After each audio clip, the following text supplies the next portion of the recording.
ब्रह्मांड पुराण में कि अगर कोई द्विज ब्राह्मण गलती से भी बुद्ध विहार या बुद्ध मंदिर में जाता है तो उसे प्रायश्चित लेने के बावजूद भी उस ब्राह्मण की पाप से मुक्तता नहीं हो सकती। बौद्ध लोग ये पाखंडी और झूठे लोग हैं, क्योंकि वे वेद के विरोधी है, इसलिए वे द्विज के वेद पर प्रेम नहीं करते।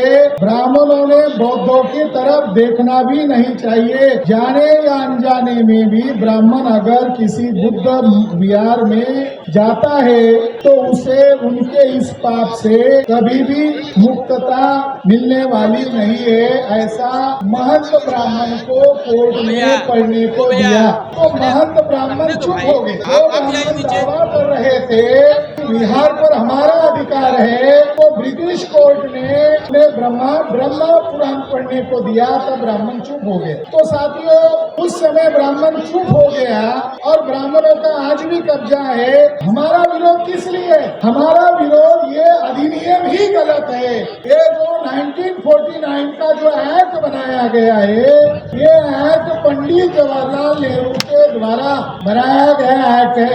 1949 को तीन बुद्धिस्ट जगह पर कब्जा किया गया, उसमें से गुजरात का सोमनाथ मंदिर ये 1949 के समय ही कब्जा किया गया।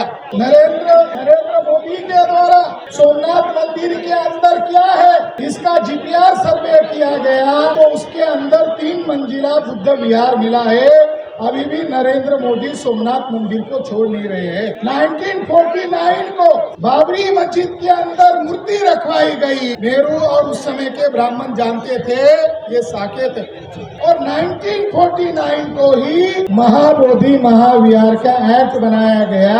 चर्चा इस एक्ट को लेकर हो रही है, मगर ये कोई बताने का प्रयास नहीं कर रहा है उस एक्ट में क्या कमजोरी है। उस एक्ट के अंदर स्पष्ट तौर पर लिखा गया है कलम नंबर 6 में इस समिति का चेयरमैन कलेक्टर होगा, 4 मेंबर ब्राह्मण होंगे और 4 मेंबर बुद्धिस्ट होंगे।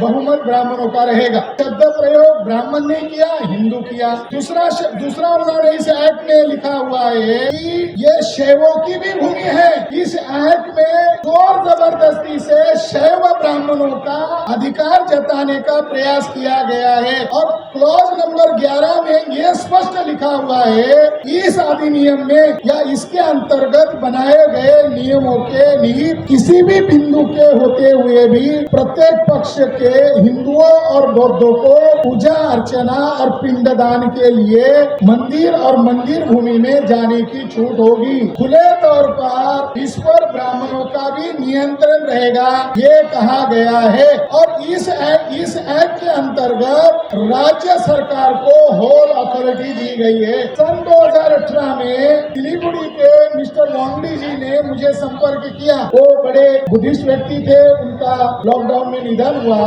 वो सन 2012 में सुप्रीम कोर्ट में गए थे और सन 2018 में सुप्रीम कोर्ट ने उनके खिलाफ फैसला दिया 5 लाइन का। बड़ा गजब का मामला है कि सुप्रीम कोर्ट में वांगडी जो बुद्धिस्ट व्यक्ति थे उन्होंने केस दर्ज किया था ये बौद्ध विहार बौद्धों के हवाले कर दो। तो जज महाशय ने कहा कि भारत की न्यायपालिका की मर्यादा है और बिहार असेंबली के द्वारा बिहार लेजिस्लेचर के द्वारा जो एक्ट बनाया गया है में हम लोग हस्तक्षेप नहीं कर सकते।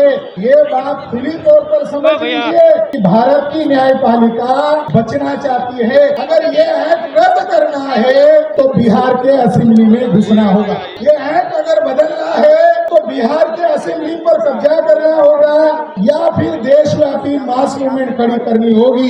इस मौके पर मैं इतना ही कहना चाहता हूँ, केवल बोध गया ब्राह्मणों से मुक्त करो ये छोटा मुद्दा है। उसके बगल में जगन्नाथ टेम्पल बनाया गया है और उसी के कारण बम ब्लास्ट हुआ। सन 2013 में बम ब्लास्ट आरएसएस के लोगों के द्वारा करवाया गया। और अभी बिहार का राज्यपाल आर्लेकर बिहार का राज्यपाल है, आरएसएस का वर्कर वर्कर है, इसको राज्यपाल पद पर रहने का नैतिक अधिकार नहीं है। इंद्रेश कुमार जो आरएसएस का टेररिस्ट आदमी है, उसको लेकर वहां गया और बिहार के राज्यपाल ने कहा ये बोध गया मंदिर, ये शिवालय है, इसको राज्यपाल रहने का तक अधिकार नहीं है।